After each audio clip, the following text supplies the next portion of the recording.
नमस्कार। जय श्री कृष्णा। श्री गणेशाय नमः। ओम नमो भगवते वासुदेवाय। महर्षि व्यास की जय हो। माँ भगवती सरस्वती की जय हो। आज मैं श्रीमद् भागवत महापुराण कथा में तृतीय स्कंध से अथ प्रथमो अध्याय का हिंदी में अर्थ सुनाऊंगी। इस अध्याय का नाम है उद्धव और विदुर भेंट, और इसमें जो विषय वस्तु है धृतराष्ट्र से विदुर का संवाद, विदुर का उद्धव से भेंट और विदुर का प्रश्न श्री कृष्ण और श्री कृष्ण के परिवारजनों के कुशल क्षेम पूछने। अध्याय बड़ा है, आइए समय को नष्ट न करते हुए समस्त भक्ति का सुखों का मूल है श्रीमद् भागवत, आइए श्रवण करें। उद्धव और विदुर का भेंट। श्लोक। शिशुकुवाच एवं मे तत्पुरा पृष्टो मैत्रेयो भगवान किल चतत्रावनम प्रविष्टेन त्यक्त्वा स्वगृह मृद्धमत। श्री सुखदेव जी ने कहा, परीक्षित, जो बात तुमने पूछी है वही पूर्व काल में अपने सुख समृद्धि से पूर्ण घर को छोड़कर वन में गए हुए विदुर जी ने भगवान मैत्रेय से भी पूछी थी। जब सर्वेश्वर भगवान श्री कृष्ण पांडवों के दूत बनकर गए थे, तब वे दुर्योधन के घर न जाकर के विदुर के घर में ही अपना समझ करके बिना बुलाए चले गए थे। राजा परीक्षित ने पूछा, प्रभु, यह तो बतलाइए कि भगवान मैत्रेय के साथ विदुर का समागम कहाँ और किस समय हुआ था। पवित्र आत्मा विदुर ने महात्मा मैत्रेय जी से कोई साधारण प्रश्न तो किया नहीं होगा। सूत जी कहते हैं, सर्वज्ञ सुखदेव जी ने राजा परीक्षित के इस प्रकार पूछने पर अति प्रसन्न होकर कहा, सुनो। श्री सुखदेव जी ने कहा, परीक्षित, यह उन दिनों की बात है जब अंधे राजा धृतराष्ट्र ने अन्याय पूर्वक अपने दुष्ट पुत्रों का पालन पोषण करते हुए अपने छोटे भाई पांडु के अनाथ बालकों को लाक्षा भवन में भेजकर आग लगवा दी। जब उनके पुत्र वधु और महाराज युधिष्ठिर की पटरानी द्रौपदी के केश दुःशासन ने भरी सभा में खींचे, उस समय द्रौपदी के आंखों से आंसुओं की ऐसी धारा बह गई कि द्रौपदी के वक्षस्थल पर जो केसर लगे थे उन आंसुओं से बह गए। लेकिन धृतराष्ट्र ने अपने पुत्र को कुकर्म करते हुए रोका नहीं। दुर्योधन ने सत्यपरायण और भोले भाले युधिष्ठिर का राज्य जुए में अन्याय से जीत लिया, उन्हें वन में निकाल दिया। किंतु वन से जब लौटने पर प्रतिज्ञा अनुसार जब उन्होंने अपना न्यायोचित पैतृक भाग मांगा युधिष्ठिर ने, तब भी मोहवश उन्होंने उन अजात शत्रु युधिष्ठिर को अपना हिस्सा धृतराष्ट्र ने नहीं दिया। महाराज युधिष्ठिर के भेजने पर जब जगत गुरु भगवान श्री कृष्ण ने कौरवों की सभा में हित भरे सुमधुर वचन कहे, जो भीष्म आदि सज्जनों के को अमृत से लगे, पर कुरुराज ने उनके कथन का कुछ भी आदर नहीं किया। धृतराष्ट्र ने देते कैसे श्री कृष्ण की बात को मानते, क्योंकि उनके पुण्य तो नष्ट हो चुके थे। फिर जब सलाह के लिए विदुर को बुलाया गया, तब मंत्रियों में श्रेष्ठ विदुर जी ने राजभवन में जाकर बड़े भाई धृतराष्ट्र के पूछने पर उन्हें वह सम्मति दी, वह राय दी जिसे नीति शास्त्र के जानने वाले पुरुष विदुर नीति कहते हैं। उन्होंने कहा, ये महाराज, आप अजात शत्रु महात्मा युधिष्ठिर को उनका हिस्सा दे दीजिए। वे आपके न सहने योग्य अपराध को भी सह रहे हैं, यानी बिना अपराध के आपके द्वारा प्राप्त अपराध को सह रहे हैं। वे आपके न सहने योग्य अपराध को भी सह रहे हैं। भीम रूप काले नांग से तो आप भी बहुत डरते हैं, क्योंकि वह अपने छोटे भाइयों सहित बदला लेने के लिए फुफकार मार रहा है। आपको पता नहीं है क्या? भगवान श्री कृष्ण ने पांडवों को अपना लिया है। वे यदुवीरों के आराध्य देव इस समय अपनी राजधानी द्वारिकापुरी में विराजमान है। उन्होंने पृथ्वी के सभी बड़े बड़े राजाओं को अपने अधीन कर लिया और उन्हें ब्राह्मण और देवता का समर्थन भी प्राप्त है। जिसे आप पुत्र मानकर पाल रहे हैं, अप्रिय सत्य बोलेंगे कि जिसे आप अपना पुत्र मानकर पाल रहे हैं और जिसके हाँ में हाँ मिलाते जा रहे हैं, दुष्कर्म करते जा रहे हैं, वास्तव में वह दुर्योधन पाप रूप में मूर्तिमान रूप है। वह मूर्तिमान दोष है। यह तो साक्षात भगवान श्री कृष्ण से द्वेष करने वाला है। इसी के कारण आप भगवान श्री कृष्ण से विमुख होकर सेहीन हो रहे हैं।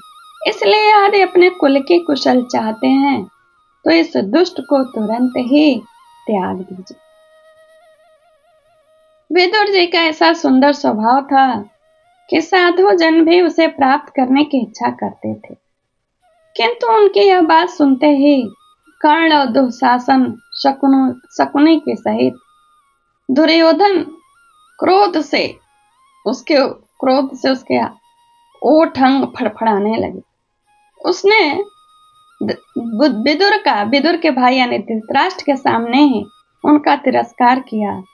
कहा, यह हमारा ही अन्न खाने वाला है और मेरे ही विपरीत बोल रहा है। इसको प्राण मत लो, राज्य से निकाल दो। भाई के सामने अपने लिए इतना अपमानित शब्द सुन करके वे अपने धनुष को महाराज के महल राजद्वार पर ही रखे और हस्तिनापुर से चले गए। कौरवों को विदुर जैसे महात्मा बड़े पुण्य से प्राप्त हुए थे। वे हस्तिनापुर से चल करके पुण्य करने की इच्छा से भूमंडल में तीर्थपाद भगवान के क्षेत्रों में विचरने लगे, जहां श्रीहरि ब्रह्मा रुद्र अनंत आदि अनेकों मूर्तियों के रूप में विराजमान हैं। जहां जहां भगवान की प्रतिमाओं से सुशोभित तीर्थ स्थान, नगर, पवित्र वन, पर्वत, निकुंज और निर्मल जल से भरे हुए नदी, सरोवर आदि थे, उन सभी स्थानों में भी वे अकेले ही विचरते रहे। वे अवधूत वेश में स्वच्छंदता पूर्वक पृथ्वी पर विचरते थे, जिससे आत्मीय जन उन्हें पहचान नहीं सके। वे शरीर को सजाते न थे, पवित्र और साधारण भोजन करते थे, शुद्ध वृत्ति से जीवन का निर्वाह करते थे, भगवान को प्रसन्न करने वाले व्रतों का पालन करते थे। इस प्रकार वे भारतवर्ष को विचरते विचरते जब तक वे प्रभास क्षेत्र यानी सोमनाथ और द्वारिकापुरी के बीच के सब जगह को प्रभास क्षेत्र कहते हैं पहुंचे, तब तक भगवान श्री कृष्ण की सहायता से महाराज युधिष्ठिर पृथ्वी का एक छत्र अखंड राज्य को प्राप्त कर चुके थे। वहां उन्हें पता चला कि उनके कौरव बंधु बिना आपस में ही लड़ झगड़ कर, यानी वो जो महाभारत युद्ध आपस में ही हुआ, उनके विनाश का समाचार सुना। ऐसा समाचार जैसे बांस खुद से ही लड़कर अपने ही बांस के जंगल को नष्ट कर देते हैं। यह सुनकर कौरवों का वंश का नाश सुनकर वे शोक करते हुए चुपचाप सरस्वती के तीर पर आए। वहां उन्हें त्रित, उष्णा, मनु, पृथु, अग्नि, असित, वायु, सुदास, गौ, गुह और शाद देव के नामों से प्रसिद्ध 11 तीर्थों का सेवन किया।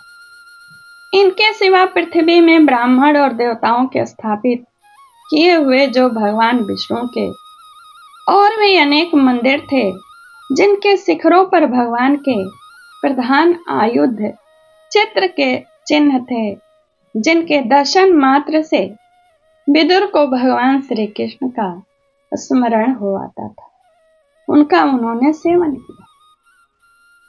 वहां से चलकर वे धन धान्य पूर्ण सौराष्ट्र, सौवीर, मत्स्य और कुरु जंगल आदि देशों में होते हुए जब कुछ दिनों में वे यमुना तट पर पहुंचे, तब वहां उन्होंने परम भागवत उद्धव जी का दर्शन किया।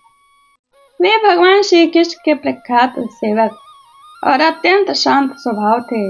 वे पहले बृहस्पति जी के शिष्य रह चुके थे। विदुर जी ने उन्हें देखकर प्रेम से गाढ़ आलिंगन किया और उनसे अपने आराध्य भगवान श्री कृष्ण और उनके आश्रित अपने स्वजनों का कुशल समाचार पूछा। विदुर जी कहने लगे, उद्धव जी, पुराण पुरुष बलराम जी और श्री कृष्ण ने अपने ही नाभि कमल से उत्पन्न हुए ब्रह्मा जी की प्रार्थना से इस जगत में अवतार लिया है। वे पृथ्वी का भार उतारकर सबको आनंद देते हुए अब श्री वासुदेव जी पर के घर कुशल से रह रहे हैं ना? कुशल से रह रहे हैं ना? पहले श्री कृष्ण का कुशल पूछा।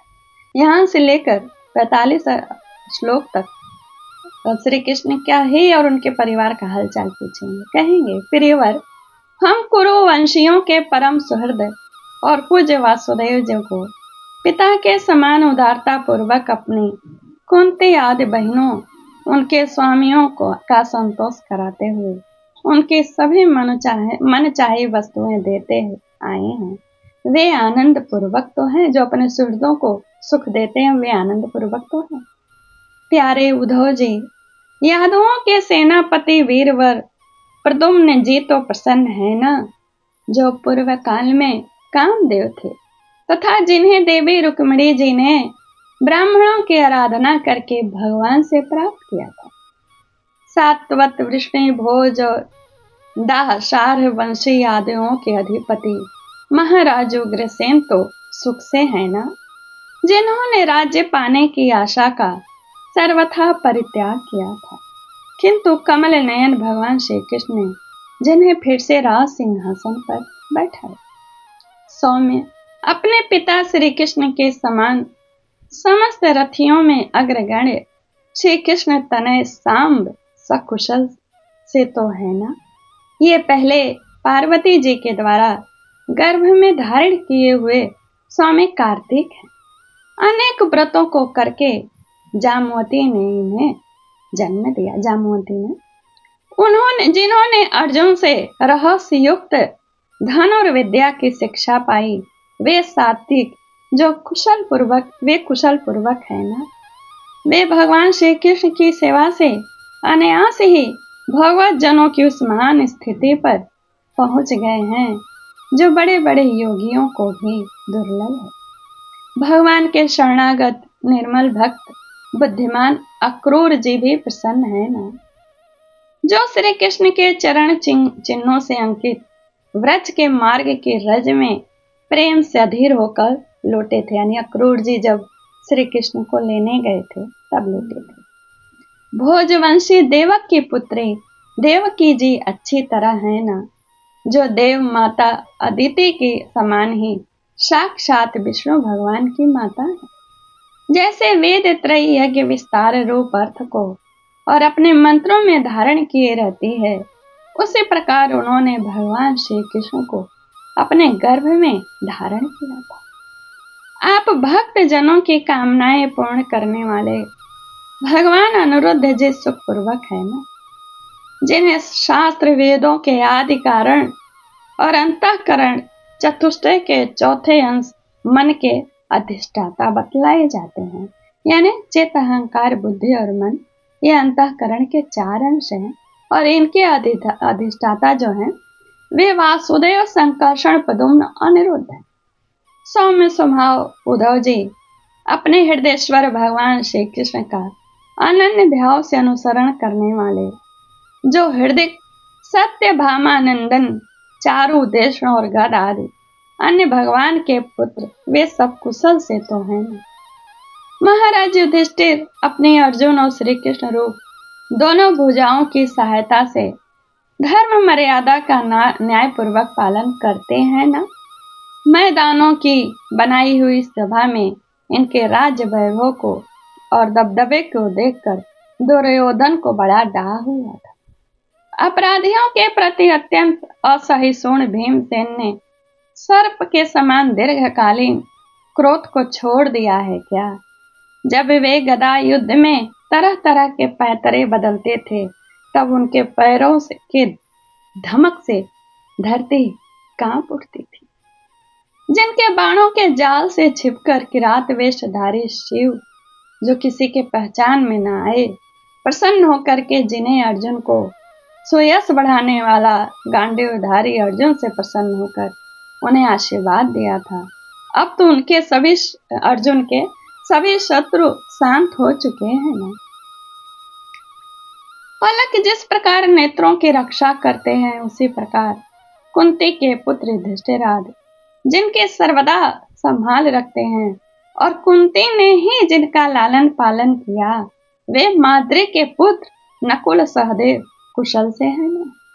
ओह बेचारी कुंती तो राजा श्रेष्ठ पांडु के वियोग में मित्र पाय सी हो गई, फिर भी वह अपने बालकों के प्राण की रक्षा के लिए ही जीवित रहे।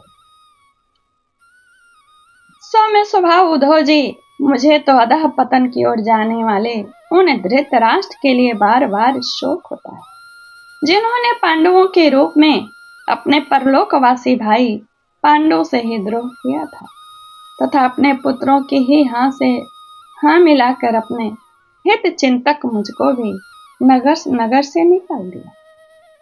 किंतु भाई, मुझे इसका कुछ भी खेद अथवा आश्चर्य नहीं है। जगत विधाता भगवान श्री कृष्ण ही मनुष्य की सी लीलाएं करके लोगों की मनोवृत्तियों को भ्रमित कर देते हैं। मैं तो उन्हीं की कृपा से उनकी महिमा को देखता हुआ दूसरों की दृष्टि से दूर रहकर सानंद में विचर रहा हूँ। यद्यपि कौरवों ने उनके बहुत से अपराध किए, फिर भी यानी भगवान के प्रति भगवान ने उन्हें उपेक्षा कर दी कि वे उनके साथ उन दुष्ट राजाओं को भी मारकर अपने शरणागतों का दुख दूर करना चाहते थे। जो धन विद्या और जात के मद से अंधे होकर कुमार्गामी हो रहे थे, बार बार अपनी सेनाओं से पृथ्वी को कपा रहे थे, जिनका महाभारत युद्ध में नाश हुआ था, उनके बारे में कह रहे हैं। उद्धव जी, भगवान श्री कृष्ण जन्म और कर्म से रहित हैं, फिर भी दुष्टों का नाश करने के लिए और लोगों को अपनी ओर आकर्षित करने के लिए उनके दिव्य जन्म कर्म हुआ करते हैं। नहीं तो भगवान की तो बात ही क्या, दूसरे जो लोग गुणों से पार हो गए हैं, उनमें भी ऐसा कौन है जो इस कर्माधीन देह के बंधन में पड़ना चाहेगा।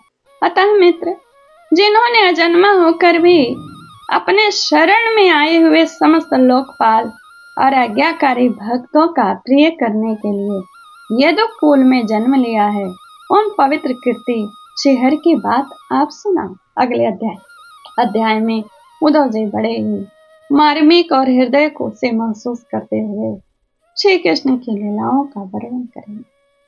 श्रीमद् भागवते महापुराणे पारमहंसायां सहितायां तृतीय स्कंदे विदुर उद्धव संवादे प्रथम। ओम तत्सत। लाइक कमेंट शेयर जरूर करिए।